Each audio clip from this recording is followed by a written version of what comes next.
Boa noite, meu nome é Ana Nery e vou fazer a apresentação da atividade online 2 da disciplina Mecânica Clássica do professor Dorival Júnior. Vamos falar um pouco sobre o teorema do impulso e movimento linear, que é uma importante lei da física que descreve a relação entre o impulso e a variação do momento linear de um objeto. Ela é uma extensão do princípio da conservação linear, que afirma que o momento linear total de um sistema isolado ele permanece constante, a menos que uma força externa haja sobre ele. Então, aqui a gente vai ver as principais ideias que estão por trás do teorema do impulso linear. A gente vê aqui que o impulso, denominado pela letra J, de uma força, ele é uma grandeza vetorial que representa a quantidade de movimento que a força causa em um objeto. O impulso ele é calculado multiplicando a força pela duração do tempo durante o qual a força está atuando em um determinado objeto. Então, é representado por J é igual a F vezes ΔT. Já o momento linear, ou a quantidade do movimento, ele é a grandeza vetorial que descreve a quantidade de movimento que o objeto possui. O movimento linear de um objeto ele é dado pelo produto vezes a sua massa pela velocidade, representado por P igual a M vezes V.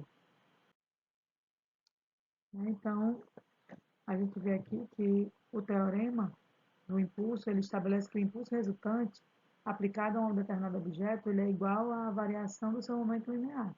E ele é expresso dessa seguinte maneira, onde o ΔP é a variação do momento linear e o somatório de J é a soma de todos os impulsos que atuam no objeto. Então, isso significa o quê? Que quando uma força atua em um objeto determinado por um período de tempo, ela causa uma variação no momento linear desse objeto. Então, se a força atuar na mesma direção que o movimento do objeto, o movimento linear também aumentará. Então, se atuar na direção oposta, o momento linear vai diminuir, consequentemente. Então, o teorema do impulso e o momento linear, ele é isso. Ele é fundamental para quê? Para entender o movimento dos objetos sob a ação de forças variáveis do tempo, como colisões, por exemplo. Então, ele é frequentemente usado na mecânica para quê? Para analisar as consequências de colisões ou interações entre objetos e para calcular o momento linear de um sistema que pode mudar devido à aplicação de diversas forças. Então, em essência, o teorema ele relaciona a força aplicada a um objeto ao efeito resultante dessa força sobre o movimento do objeto. Então, vamos ao nosso exemplo sobre esse conteúdo. Um carro com massa de 1.000 kg está viajando a uma velocidade de 20 metros por segundo. Ele freia bruscamente e para em 4 segundos. Qual a força média de frenagem que atua no carro? Então, primeiro a gente vai calcular a variação do momento linear do carro usando o teorema do impulso e movimento linear, que é igual ao que? JP, que é a variação do momento linear, igual a força vezes o tempo. Então, a gente vai calcular aqui 0, sabemos que o carro está parando. Então, se o carro está parando, essa velocidade final vai ser 0. E a velocidade inicial é 20. Então, a variação da velocidade vai ser o quê?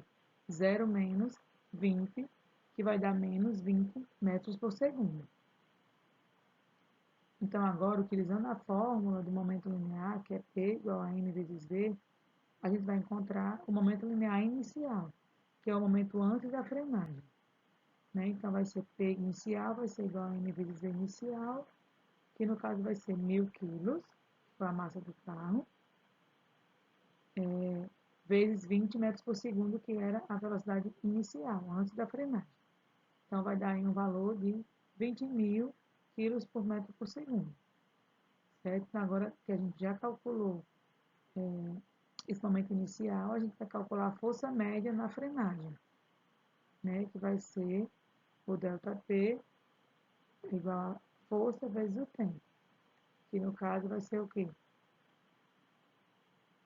A força, que é o que a gente está querendo, vai ser o quê? Fazendo a mudança de variável. A força vai ser igual a ΔP sobre o tempo.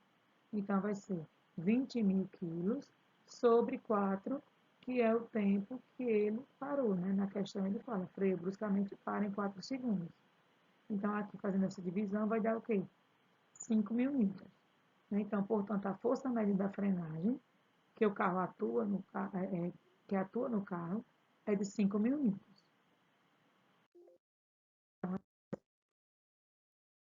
Isso. E estamos por aqui. Obrigada.